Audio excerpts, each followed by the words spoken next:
Good afternoon, members of the press. This will be the briefing concerning the 85 Route 1 bypass fire at the Days Inn. At this time, I would like to introduce the fire marshal from the great state of Maine, Rich McCarthy. Thanks, Chief. Thank you, everybody, for coming. Today, members of the State Fire Marshal's Office, in conjunction with Kittery Fire, thanks, Chief, Kittery PD, ATF, and York PD, we did this afternoon locate one victim. Their identity is still to be confirmed by the medical examiner. The investigation into the origin and cause of this fire is still under investigation, but at this time, we believe all persons involved are accounted for. I think that there's another person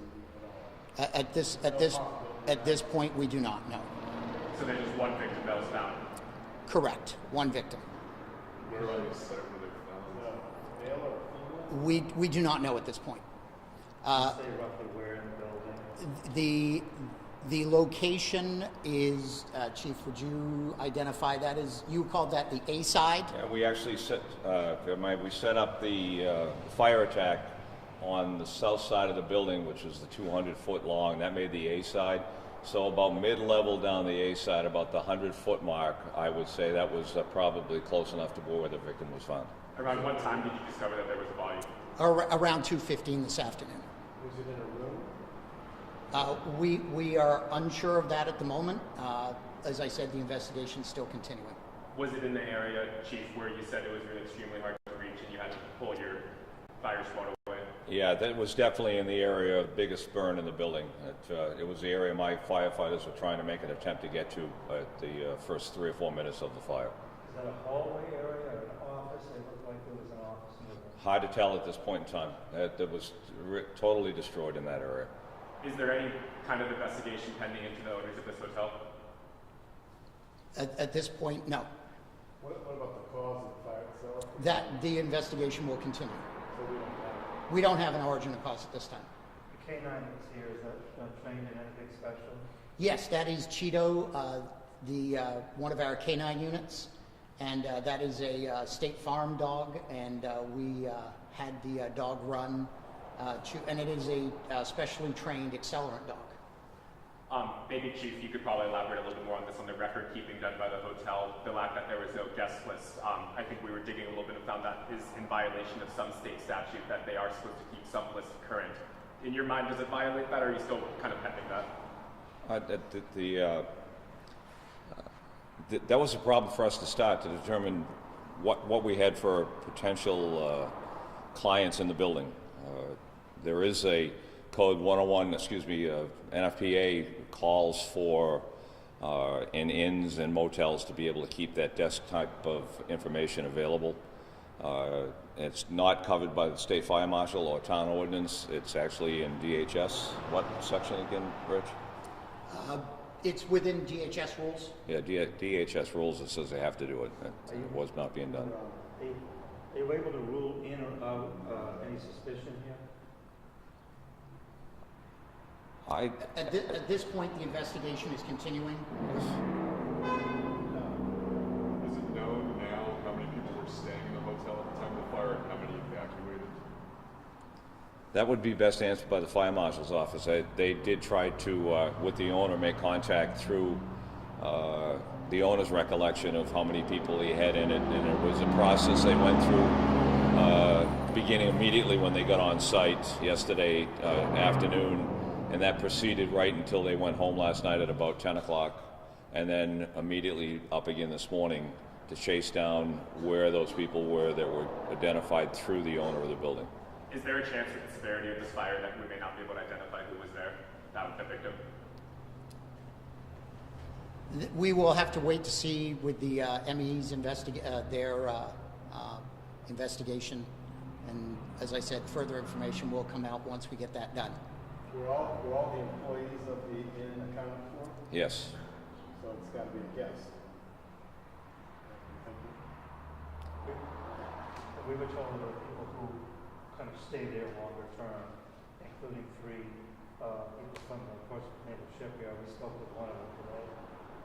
Have they been all accounted for? Yes, I believe they have. I know for a fact that we had 4 visiting shipyardists in Puget Sound Naval Shipyard that were working per diem at the Portsmouth Yard. They were accounted, taken, and found through the badging system, so we could determine they were checking in and out of the shipyard at times different from when the fire was originated. So we were able to chase those people down. You can't tell whether this person, the victim, was trapped in a room or trying to get out in a hallway or just by their... This area, other than being able to determine it was between a basement level and a first floor level, is completely destroyed. There are no walls. If you would look at the plan of the building that we were able to pull together from the plans that we had on the backside of the doors, you would assume by that plan that there would be rooms and hallways, but it's possible to determine by the total destruction of that area where the victim was. What about the older code violations back in 2018, 2019? Obviously something you're looking into. Back in that period of time, code, Town of Kittery Code Officer, Kittery Fire Chief, identified several code violations at 85 US Route 1 bypass. They included problems with installation of propane-fired heating systems, which we brought Peter Holmes, who was the fuel board at that time in our area, and had him deal with that. We had problems with the alarm systems not working. They were not functioning. We had problems with fire doors not closing, and we had problems with access and egress. Those problems were written and taken down, and the place was put under a closure order pending the correction of all the deficiencies. I don't know exactly how long there were no clients in the building, but it was an extensive period of time that they went through to bring themselves back up to code. Every one of the code violations that were found were corrected, and they were issued a certificate of occupancy after the fact. How long has it been since the last inspection? It's probably been a couple of years since the last inspection. A couple of years sounds like a long time.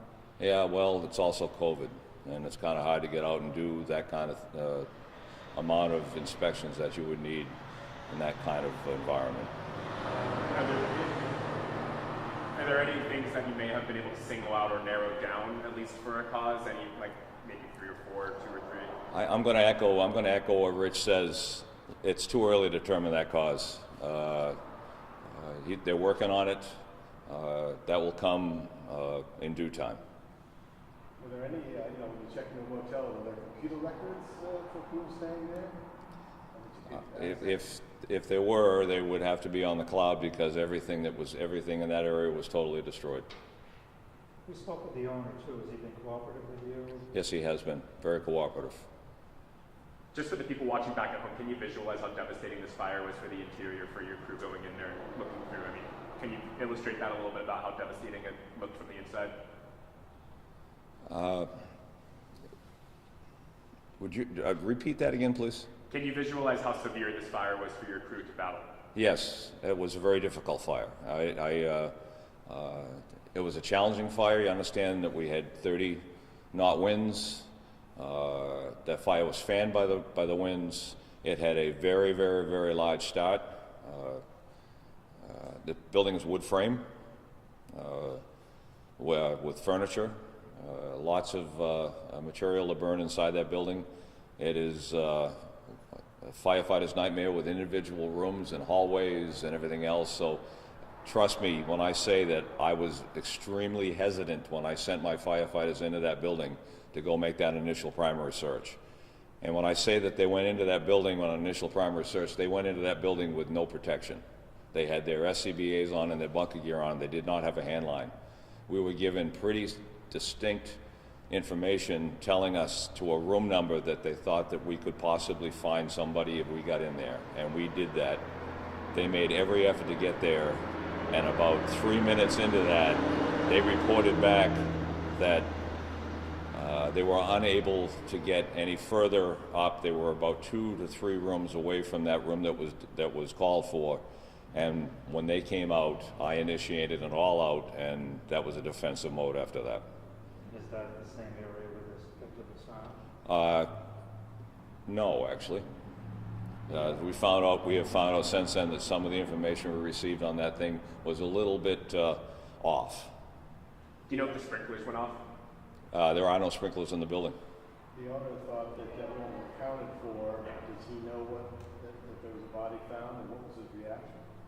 The owner? The owner of the hotel. The manager of the hotel. At this point, we had not had any contact with the owner to notify them of this.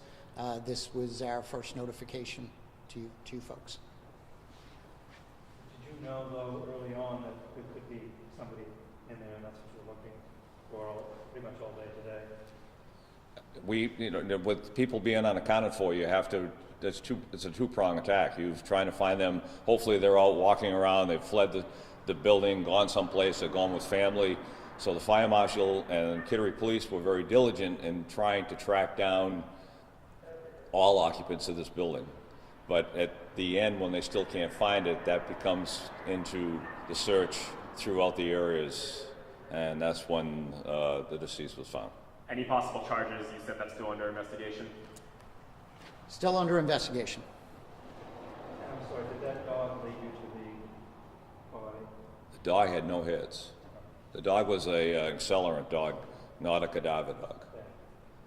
What will the search efforts look like from here over the next few days, few hours? Just going through the site.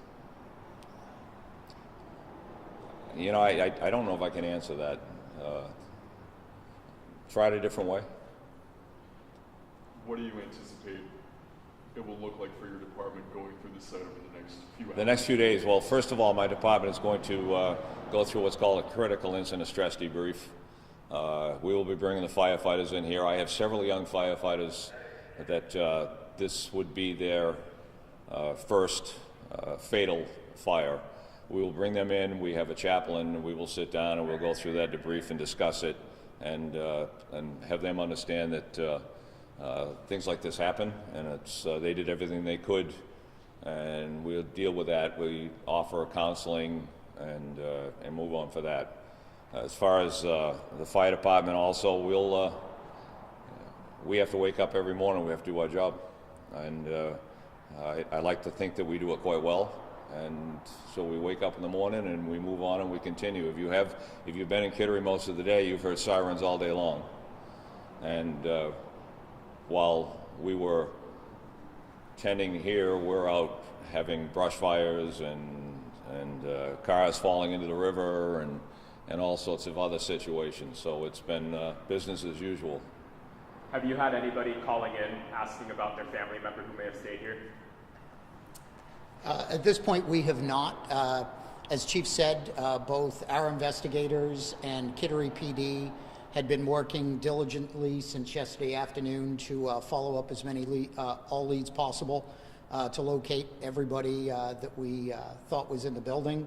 And our investigators will be on site and will be continuing to process the scene until they come to a resolution, and then we will issue a press release at that point. Who was it that told you that there was maybe someone else in the building? Is that person identified?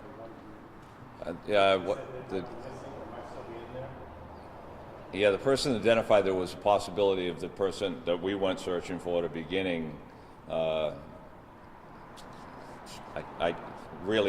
don't think he understood what he was asking or trying to do. And while I appreciate the effort put forward, it was a tough situation to put those guys into that, and we weren't where we needed to be.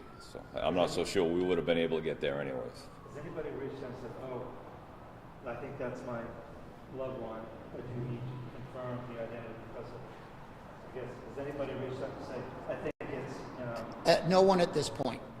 So you don't know who it is, even though? We do not at this point, no. Do you remember when the last fatal fire in Kittery was? The last fatal fire we had in Kittery was about 3 years ago on off of Dana Avenue.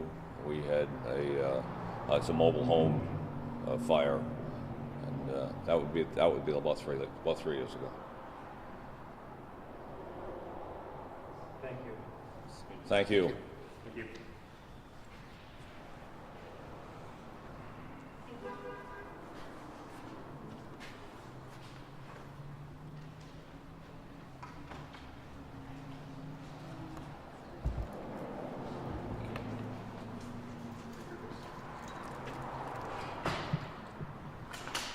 There you go.